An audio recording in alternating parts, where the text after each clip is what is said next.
Okay. Now, a good morning or a good afternoon to everyone, wherever you are. This is Ayya Upekkha from Newbury Buddhist Monastery, and as Landon was mentioning, today's Dhamma sharing may be a little short due to it being broadcasted from Newbury, because we do have to use this Dhamma hall for our lunch preparation for the Sangha. So I do apologize if it appears to be too short today. So I have actually chosen a very short sutta spoken by the Buddha about those of us, including us monastics, all right, all of us who first went uh, to the monastery or are still going to the monastery to listen to the teachings by various venerables, and also other teachings from the three Buddhist traditions, whether you're belonging to the Theravada, Mahayana, or Vajrayana, it doesn't matter. All of us are disciples of Lord Buddha, our teacher, and all of us have the basic fundamental teachings to follow. And also, we have one similar goal, and that is to become awakened, right? So this is a talk about how we go and listen to Dhamma talks, whether we listen from the home or in the monastery or wherever we have Dhamma discussions, it is the same. So this is a short one found in the Anguttara Nikaya 3.30. It is under the chapter under people.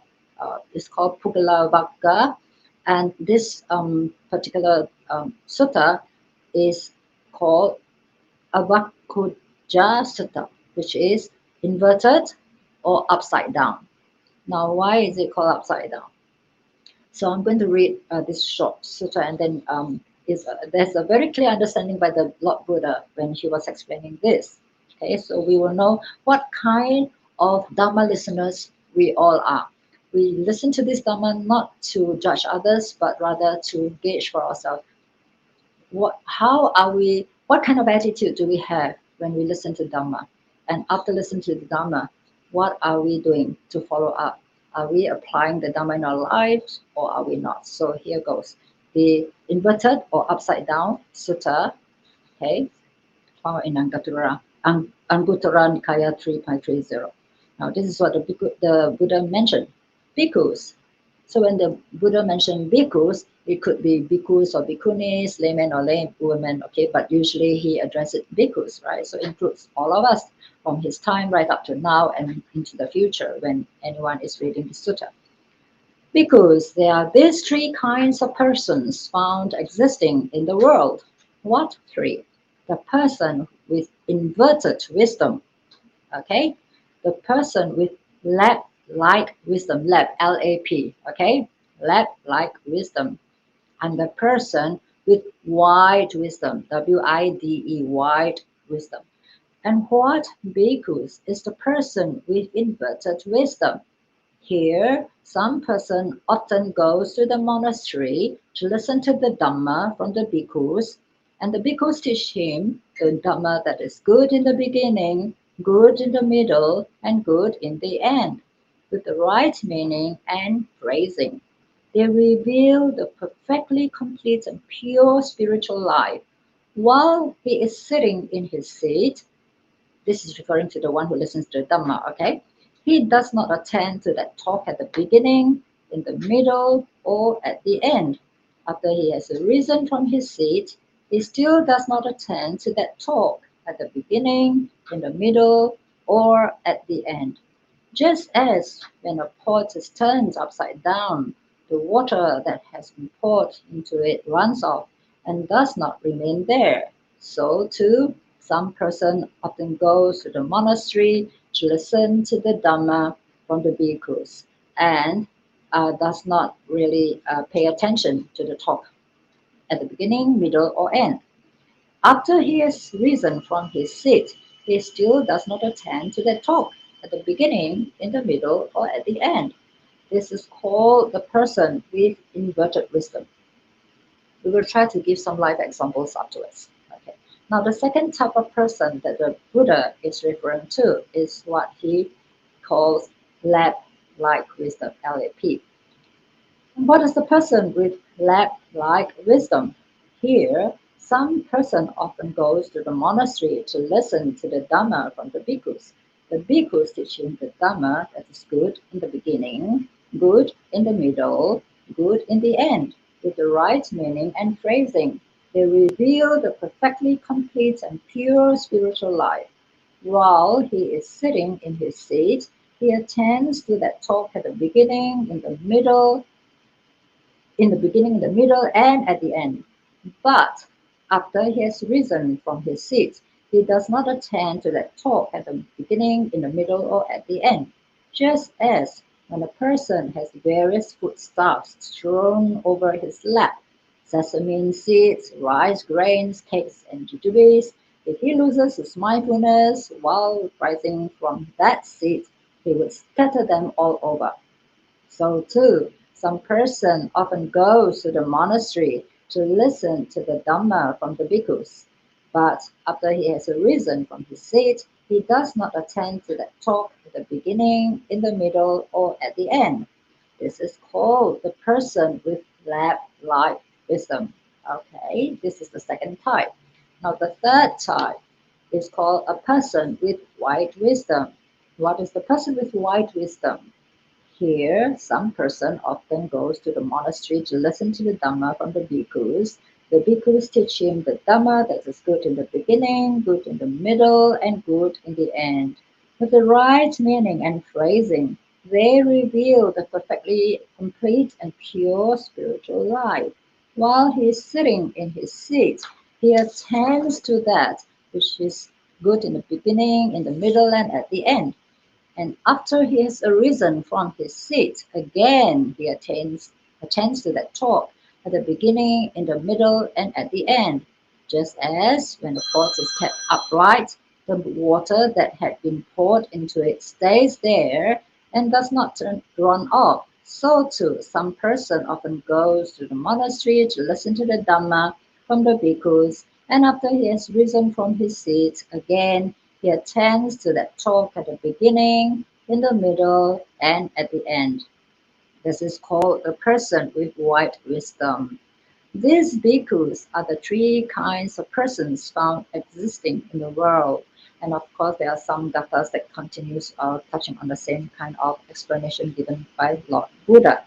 All right, so what the Buddha is trying to explain to us is something that we experience even nowadays, right? Maybe when we first went to listen to the Dhamma talk, beginning as when we first went into the doors of Dhamma, we just go to listen to the Dhamma. And while we are listening to the Dhamma, we may not be paying a lot of attention. But there will be many who actually, due to the what we call interest in finding out solutions to the sufferings of life, they can go to the monastery to listen to the Buddha's teaching given by the bhikkhus or bhikkhunis, right, or any person whom the Buddha called wise, right, and sharing the Dhamma, which is showing the spiritual life. Now, let's come to the first type of person.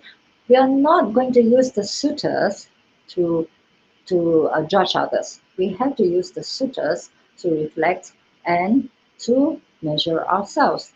Where are we? What level of understanding are we at to understand the Lord Buddha's teaching? Now, the first type, inverted wisdom. Now, it's very interesting. When I read this tutorial, I felt that, wow, even when a person who doesn't really pay attention to the Dhamma, whether he's at the talk or even after he has come out from the talk, he's still called a person with inverted wisdom. So I was actually questioning myself, why does the Buddha call that person a person with wisdom? So according to my own kind of, how to say that, inference, I would say that, well, at least he has the wisdom to spend his time listening to Dhamma instead of spending his time doing some unwholesome deeds. Maybe that is why. I really don't know the exact meaning why Lord Buddha actually calls these three kinds of persons with wisdom. So the person with inverted wisdom, the person who goes to the monastery to listen to the Dhamma, right? So I believe there's another sutta where the Buddha mentions about why some people go to the Dhamma or listen to the teachings and are not paying attention. Now, it could be due to their past lives characteristics that is very habitual, that when they are listening to something, they'll be like looking up the sky or drawing something on the floor or just fiddling around and all that. But nowadays, what is happening? Nowadays, it will be very, very, very unusual not to find someone coming to the Dhamma hall. If there's no announcements to say, please switch off your phones, you may still find people scrolling onto their phone, replying or whatever, we do not know. Yeah. So these are the what I call interferences of life we have now. Even when we are in a Dhamma hall, we are still not able to pay full attention to the teachings, right? Not to say we have to pay attention in the beginning, middle, and end. Sometimes maybe beginning, we may pay a little bit of attention, but then when your phone, which is probably not switched off, but on a, what do you call that, vibrating, is it? Vibrating mode, then you probably habitually just pick up and say, oh, there's a message and I have to reply to it. So these are the what do you call the obstructions of life nowadays. The technology is really a big obstruction to our life. If we do not know how to use it wisely, it's just like handling money or handling knives and all those things. If we do not know how to handle all this kind of what you call modern technology or whatever gadgets and all that, we will fall into the trap and not be able to really listen to Dhamma. Okay, so all this is very true. If you can't pay attention at the beginning or at the middle or at the end, the Buddha of course called the first group the inverted one, who does not pay attention to the beginning, to the middle, or to the end, right? So this person, is there anything? Sorry. Oh, okay. Now you let me know after my Dhamma talk. Okay, I'll give you the sutta number now. Just to answer that, the sutta number is Anguttara Nikaya Sutta 3.30, and it's called, the Pali word is called Abakujja, Abakujj, Sutta, or it can be called inverted sutta or upside down sutta, whether you get the translation from Bhante Sujato or Bhante Bhikkhu Bodhi. Okay. Now, this is the first, I'm going back to the three kinds of persons. So the first one is not paying attention. So definitely when you don't pay attention during the Dhamma talk, you are not able to absorb anything. So when you walk out of the Dhamma hall, you are still as you were when you came in. All right. Now the second type is actually what the Buddha called lab, L-A-P, lab-like wisdom. Okay. Lab-like wisdom are actually those people who actually go in and then he attends to the talk at the beginning, in the middle, at the end. Yeah. But after he has a reason from his seat, okay, he does not attend to that talk in the middle, in the beginning, in the middle, or at the end. So when he was listening to the Dhamma talk, he was able to absorb something. Okay, so it's just that when you're eating food, while we're eating food, we probably, if we are not mindful, all right, so we may be having some crumbs, scattered all over our legs or whatever, sesame seeds and whatever the Lord Buddha was talking about. So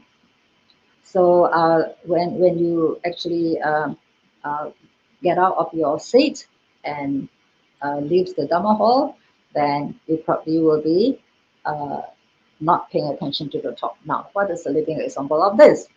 Very common.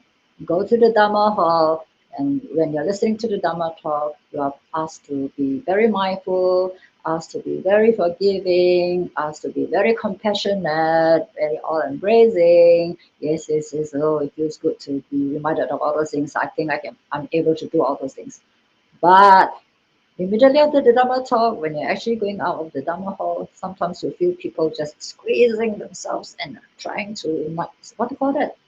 Nudge each other so that they can go out of the Dhamma hall first so that they can reach their car first and all those things. So that's how they forget what they need to remember. So this is like not paying attention to what they have except a little bit during the Dhamma talk. Okay, so this is what the Buddha says, lab-like wisdom. Now, many times it's like that. So sometimes it's not about how to rush out of the Dhamma hall or anything. Sometimes you can see some people with unmindfulness, putting a cushion or a chair that trips somebody or whatever, and then anger flash up and all that, and then there's some arguments and other things, and that's exactly what will happen. All right. So this is the second type of persons, which is called the lamp-like wisdom. Now, what is the third type of person? Wide, immeasurable wisdom. Here, some persons often goes to the monastery to listen to the Dhamma, all right, and pay attention in the beginning, in the middle, and at the end, all right, understanding the meaning and praising, and understanding what actually leads us to the complete and pure spiritual life.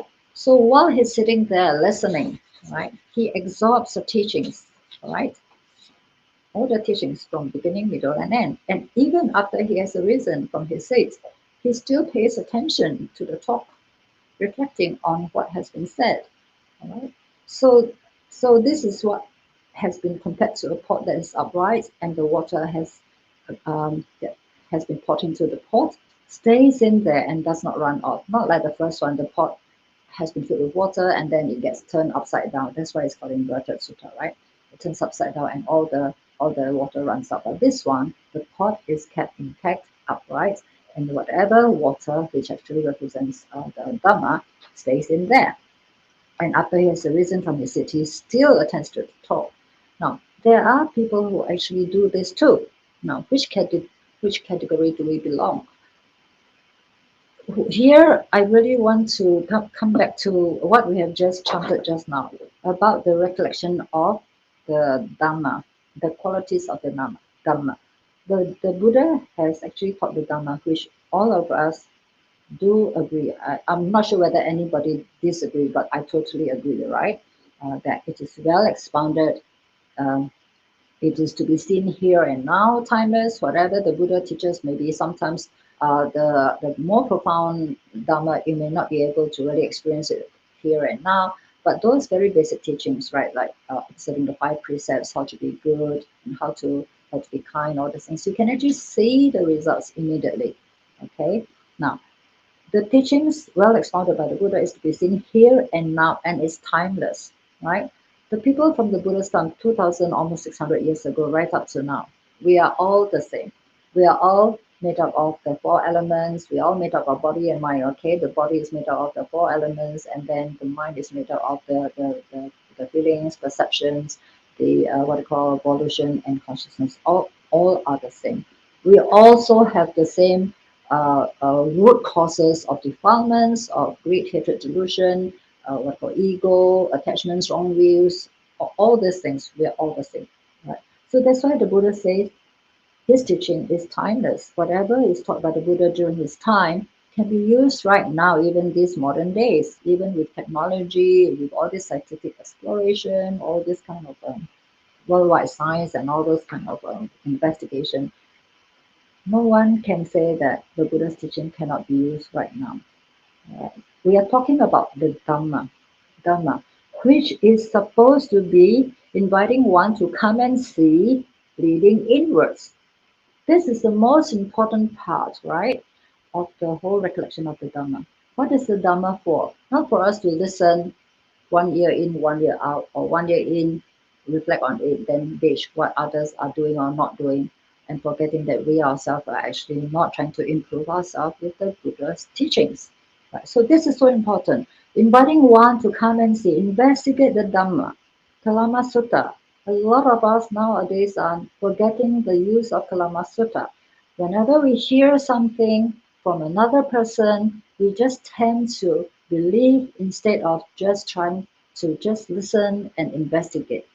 We have a lot of experiences nowadays that a lot of people are forgetting to use Kalama Sutta. You hear, you believe, and then you join the group to condemn, especially when it's something that is very unwholesome. So please do not do that. The Buddha's teaching is for us to come and see, to come and investigate, and then to internalize his good teachings into our consciousness. That's how we can actually change our life from something that is very negative or relatively negative to something more positive, to become good, and then to become pure.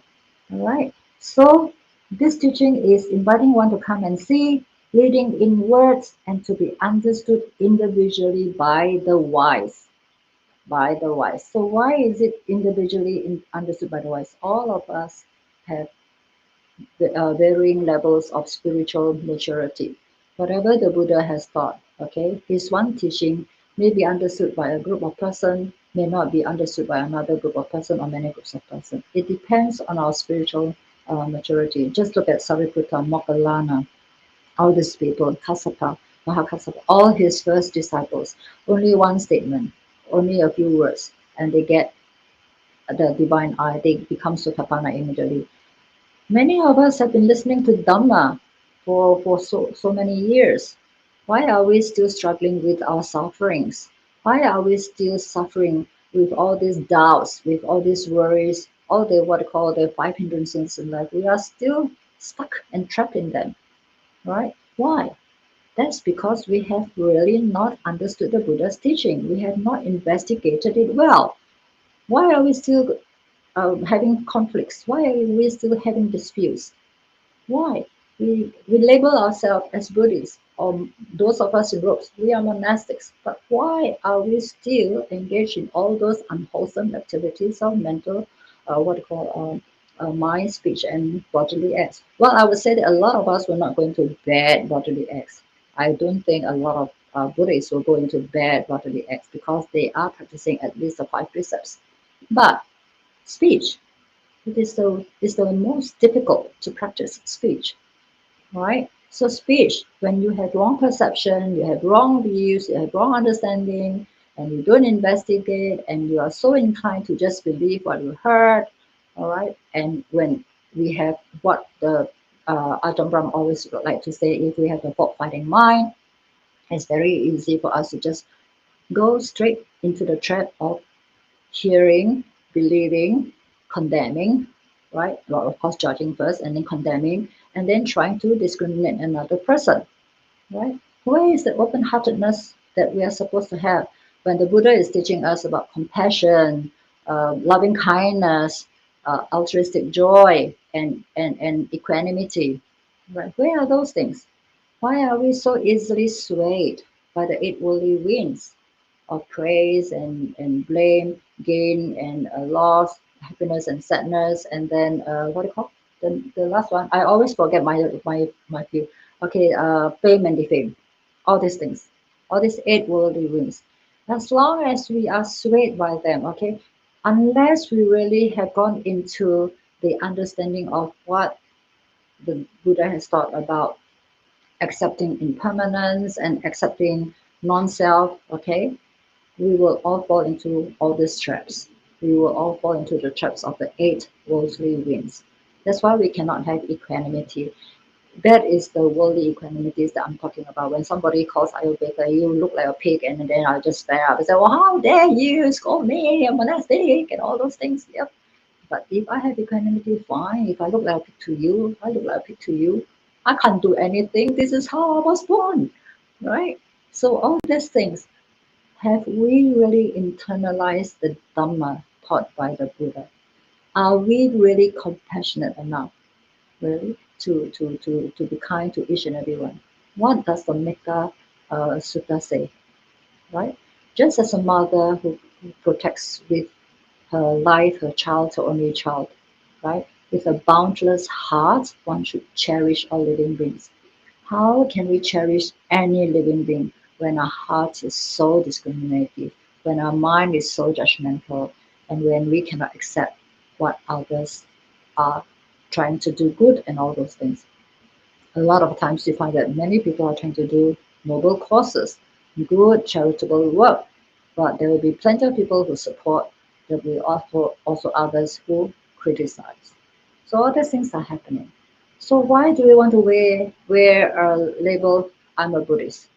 Why?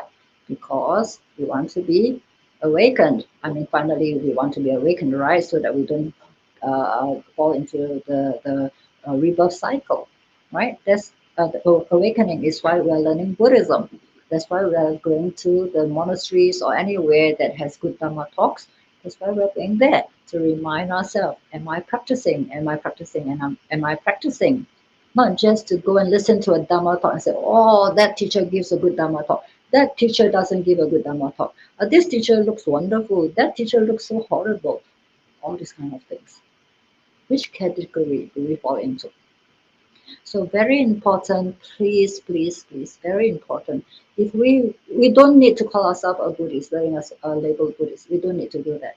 If we are looking for peace and happiness in our life, we have to internalize the teachings of the Buddha. Right? We don't have to go into many suttas, right? The Mangala Sutta, the Sutta on blessings, the 38 blessings of life. That's the basic that we always chant. Follow that, we can become very pure. Metta Sutta. Follow that, we can become very pure.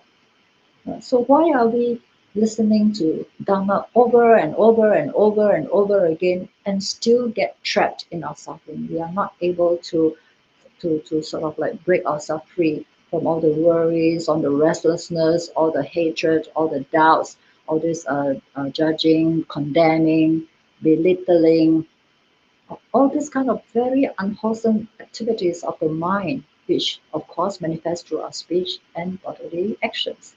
So this is the reason why I chose this Dhamma talk today, not to have us judge one another. No, all of us have very different levels of spiritual maturity.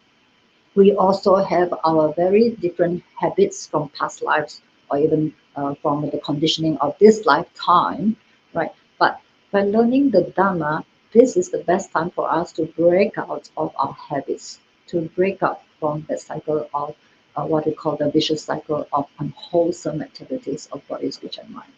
So today's talk is mainly to remind not only myself and my sister nuns here, but also to anyone who is listening to the Dhamma talk. Right now we have Ajahn Brahm conducting the retreat at the BSV. Now I hope that those who have gone to the retreat with Ajahn Brahmali's sutta discussion, everybody really loves it, right? He's one teacher that everybody will go to listen to his Dhamma explanations, right? So we are hoping that once we listen to the Dhamma talks, we reflect on it, and we want to practice better sila, better morality. We try to practice the 5 precepts as best as we can, right?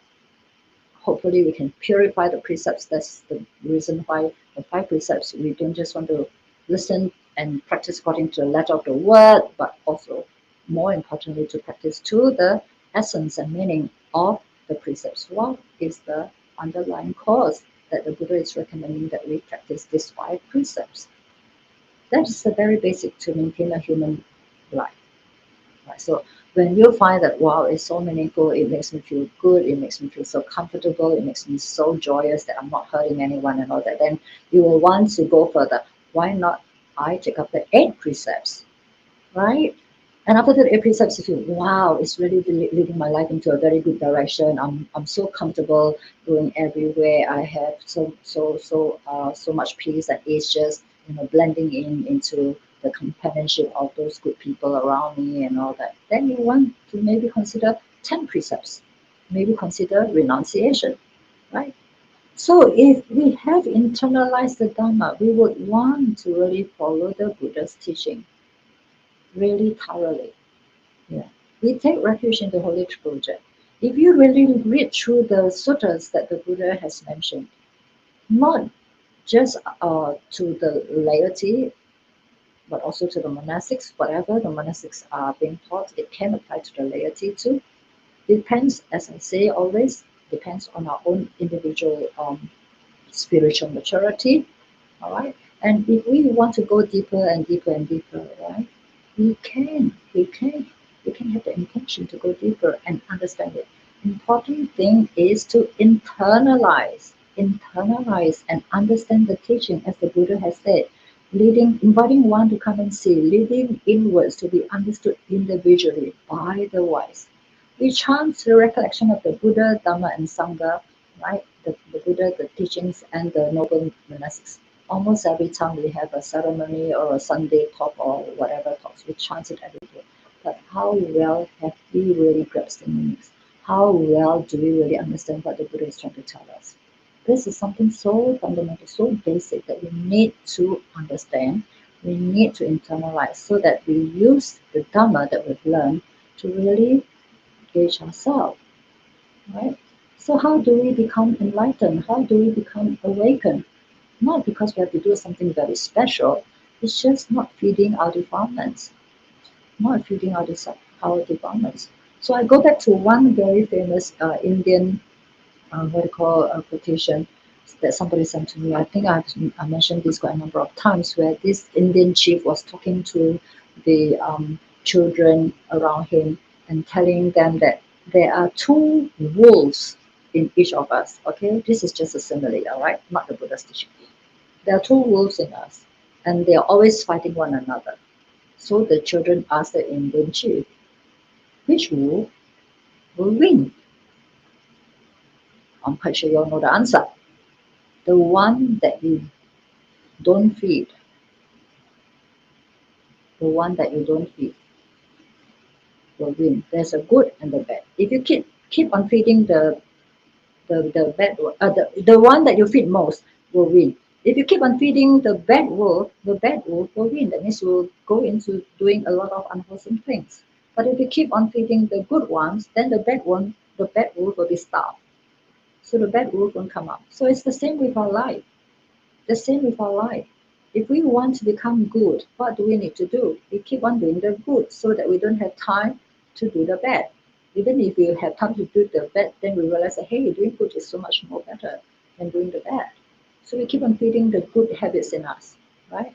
Then once we become good, then we can start to purify them, purify the good, so that we can become pure people, right? So this is the importance of listening to the Dhamma. We must internalize the Dhamma. So after today's sharing, I hope many young people, if your conditions are supportive, and if you really want to find peace and happiness in your life, maybe we can see more people wanting to become monastics, whether monks or nuns, right? Many people want to have talks from monks and nuns, but most people do not have the courage to step out from their comfort level, to step out from the comfort zone of doing what I like to do, right? Living as a community, right? In the Sangha, the Buddha always talk about the harmony of a community, whether it's a Sangha community or a lay community or a society, organization or a family or a workplace, there must be harmony. Yeah. And how do we know whether we can contribute towards harmony or not? We have to be tested. If we're always alone, we would think that we are as pure as the Buddha. No way. No way. No one is there to test us. So how do we know whether we can actually become good or not? Try to live in a community, and then we can gauge for ourselves. Am I always fault finding, or am I able to, how do I say that, agree to disagree? Agree to disagree, right? So this is the reason why a lot of times we always encourage those who are new to the doors of Dhamma, don't just stay by yourself. It's very comfortable. I don't do anything. Of course, nobody comes to test me or challenge me. So I feel that I've been a very good person. Are we really good? We do not know until we are tested. So living in a community, actually, whether it's a charitable organization or religious or whatever, right? It really gives us the opportunity to look at ourselves inwards. What kind of qualities do I really have? Yeah. And the Buddha always mentioned that patient endurance is the ultimate. Patience, endurance. You don't endure breathing a baby. No. Patient endurance is okay. Whatever is happening, I can bear with it. I'll try to accept it without feeling all these high emotions. I'm not there yet. My name is Upekkha. I'm not there yet. I'm trying very, very hard with the guidance of our teacher Ajahn Brahm and our fellow sister nuns and other monks and the upasakas, the laymen and lay women who are staying with us. Because we live together, they can actually help to train ourselves up towards the ultimate, to become good, become pure, and finally to go back to the part of us which is actually pure, good, clear, bright, unshaking, yeah, still equanimous. Nirvana, that's the part. Okay, this is all I'd like to share with you today. What's the time now? I can't see it. What's the time? 10:20. I only have 10 minutes more. My goodness. Any questions? I think Landon will ask questions, I think. Landon, are you there? I am here, Ayya. Thank you so much for the wonderful talk. Thank Blessing you. for us. Thank you. So is there any questions? We go to the questions online first before I try to answer questions from the past talks, because I've been given quite a few questions to answer, but I'm not sure I can do that today. So, Ayya, at this time, we've had quite a few very appreciative comments for your talk, but no questions online yet. So you could start with one of the older questions if you want. Right. Thank you so much for the opportunity to share something that I have learned. Now, the first question is this one that is very common, because I used to ask this question as a layperson too. I'm not sure whether it has been answered. It was a question during Ajahn Arana Vihari's talk on 16th of April. Now, the question here is, sometimes we see people who cheat and steal and are living good lives. It discourages our faith in the path. How can we overcome this discouragement? Okay, now this is something that I used to question my teachers when I was still learning the Dhamma as a layperson. We see a lot of people enjoying life and all those things, right? Really, you can't compare those people who are working very hard, having right livelihood and all that. They're working very hard, but their lifestyle cannot be compared to those who actually like doing something that is really not wholesome. We know they are not really living a right livelihood, but they are really enjoying life. Now, I just want to give one example, and then maybe you can understand. If I do a crime right now, nobody knows it. Nobody knows it. For instance, let's say that. Okay, maybe I'll just compare to a small event, right? Stealing something. All right. We had somebody stole our wood splitter recently, and we were like, who wants to do that to a monastery? It's a monastery. Don't you know it's very bad karma to steal something from the monastery? It has happened a few weeks ago, right? A few weeks ago. We still do not know who took it, but we know it has been stolen. All right. So if we had someone witnessing the thing being stolen, immediately that culprit will be caught. Hopefully the neighbor will say, hey, that belongs to monastery and you are stealing, it's not a right thing to do. Okay, so that is immediate karma. You get caught immediately, right? But this person who took a lot splitter is still not known. So when will it be revealed that he actually stole the lock splitter? When? So it's the same. Our karma has not ripened up, right? So we have not experienced the bad karma of our bad, unwholesome deeds, because our karma has not ripened. Wait till the karma has ripened, right? It could be this life, it could be immediate, right? It could be this life, it could be next life, it could be a few lives later. If you read the stories of Lord Buddha's disciples, right? Um, I think Mahamoggallana was beaten to death very badly. He was an arahant. He was an arahant, was beaten to death. Why? Because of his past life. Yeah, we heard that. The story goes like he actually, as a layperson in many lives before, he actually sent his blind father and mother to a forest, hoping to get them to visit them. Right. I'm actually checking with my sister nuns to make sure that my memory serves me right. Yeah, and then he was hoping to get them killed there so that he doesn't need to take care of the blind parents.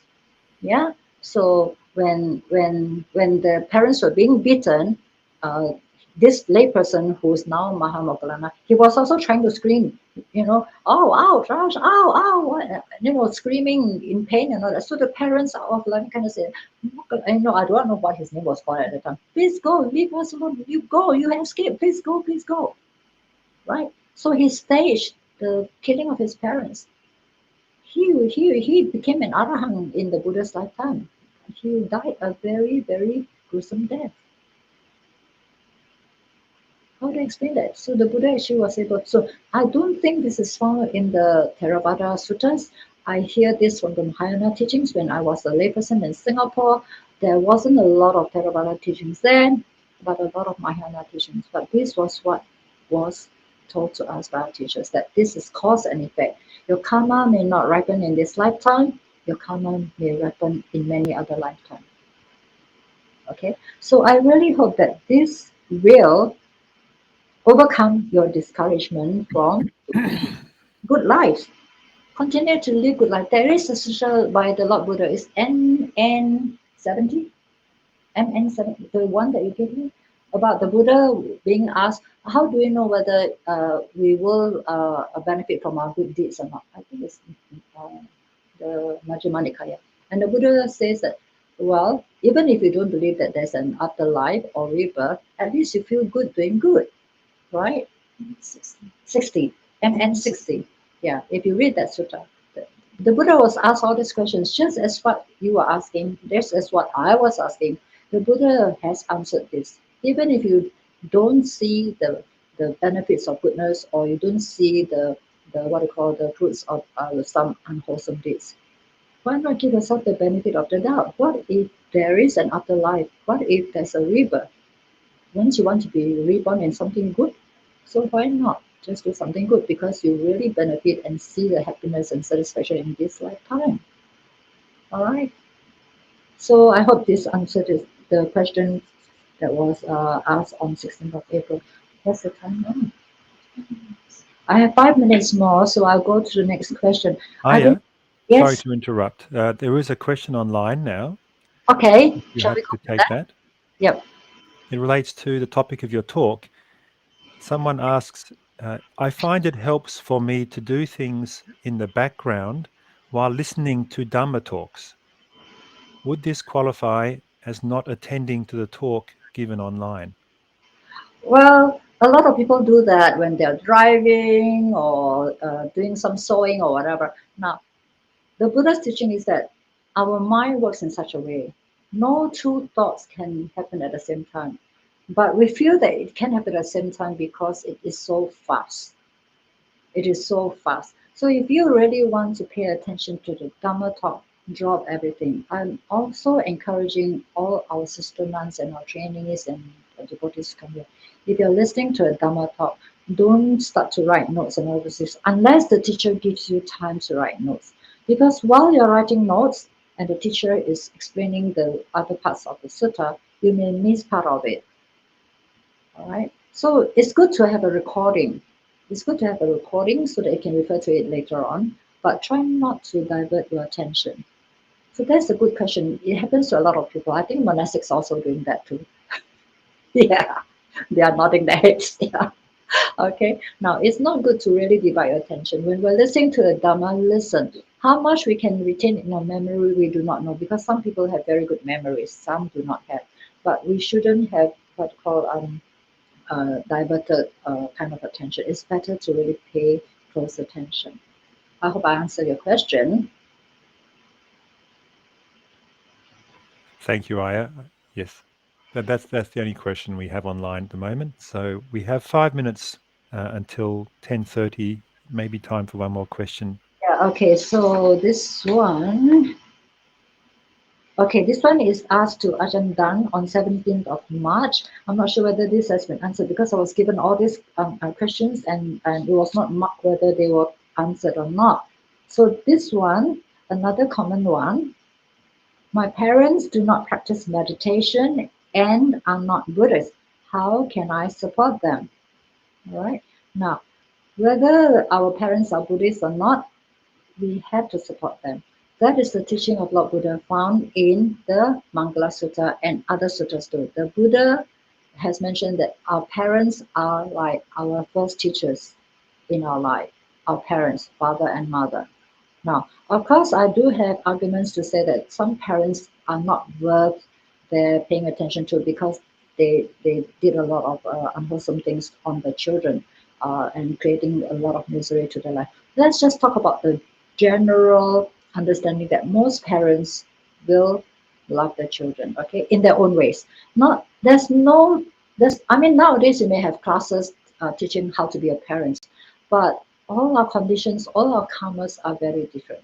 What kind of parents we get and our past conditioning, their past conditioning, their lifestyle with their parents and all those things, and going backwards and all those things, it all influences our relationship with one another, whether it's just parents or friends or who are around us, including our siblings.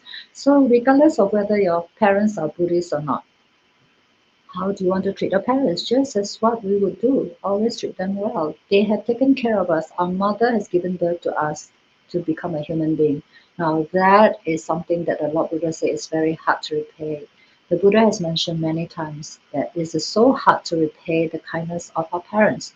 To be born as a human being, we need to have parents, right? So for the very fact that they have given us this platform to be born as a human being, even after giving birth to us, they may desert us, throw us in the rubbish bin, or want to try to flush us down the toilet, but we still survive, right? For the very fact that we were able to borrow their bodies to become a human body, to be born as a human being, right? Which the Buddha says is so hard, so rare to be born as a human being.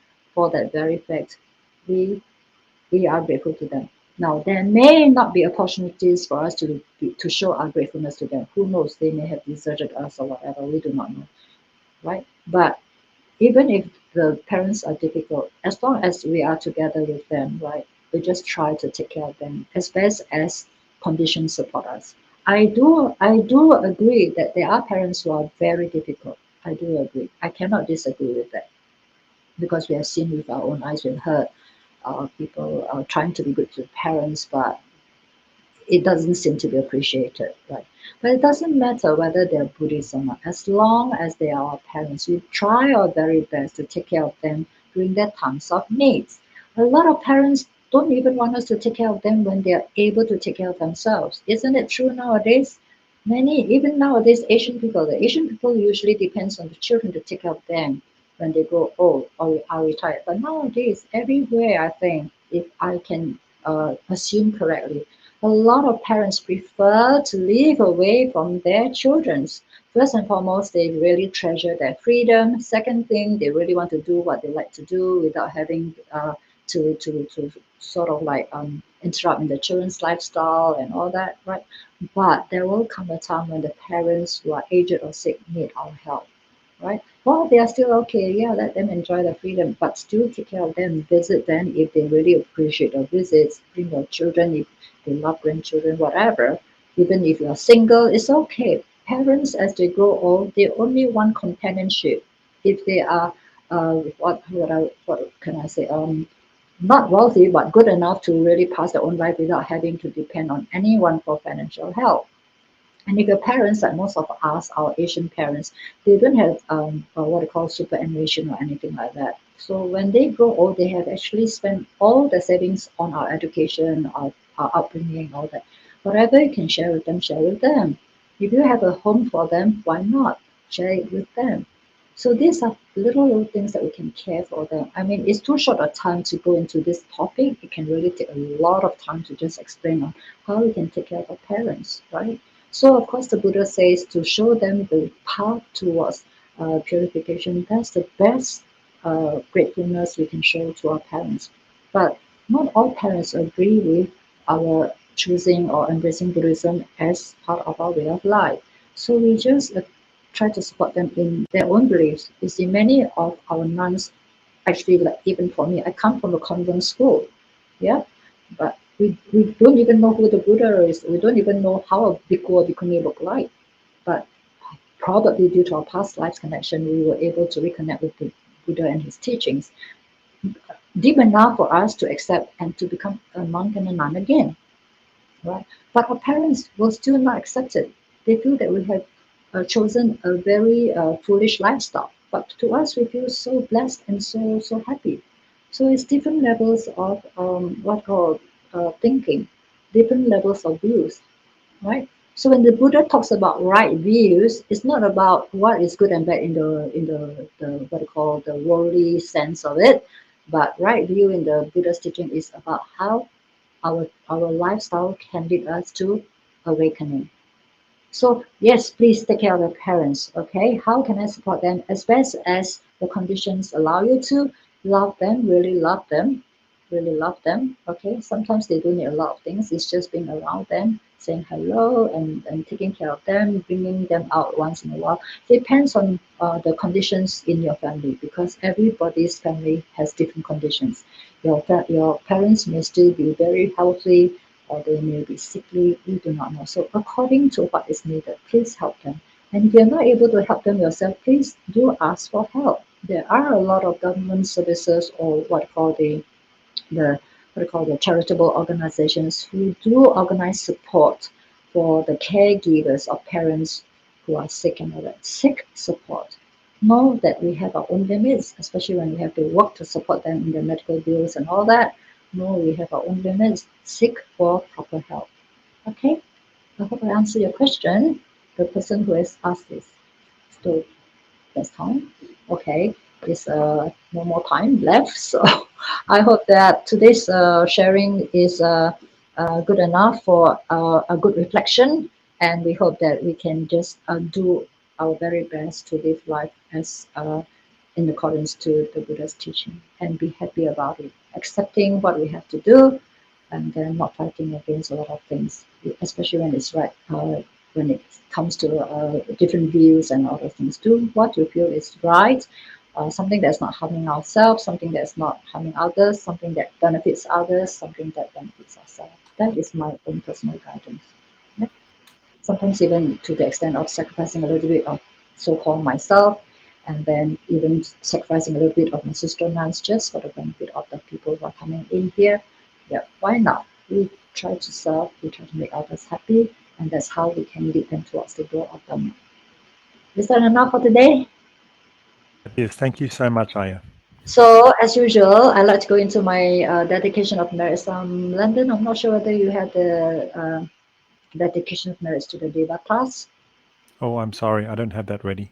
It's okay. We will chant together. The nuns will come and chant together again, and to conclude today's session. Okay? Yeah, we always like to share all the good deeds that we've done and send all the good energies to all directions. Whether you are here with us in person or just online, it doesn't matter. Our energies will connect.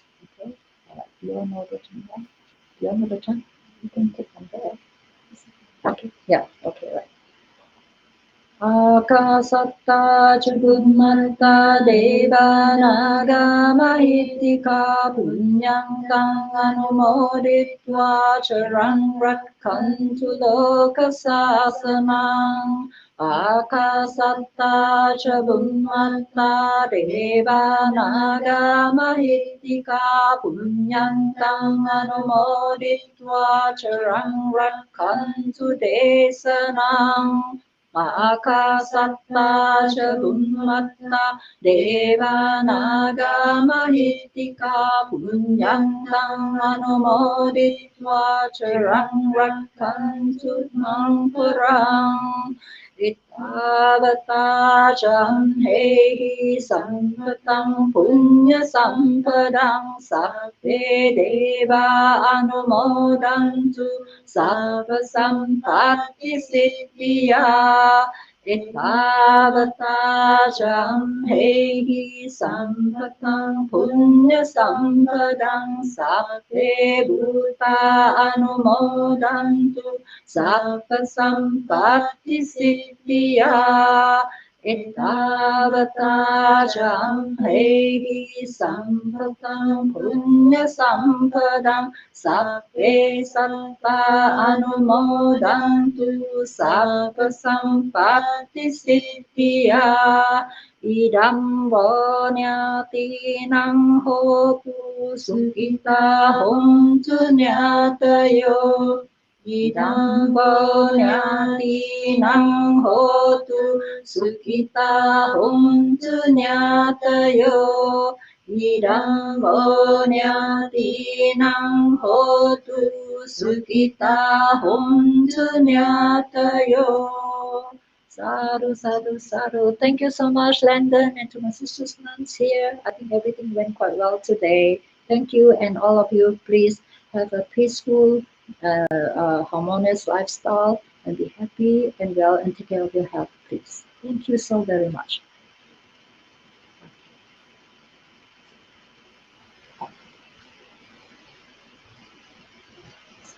Thank you, Landon, if you're still there. Thank you, Ayya. Oh, you're still there. Okay, thank you.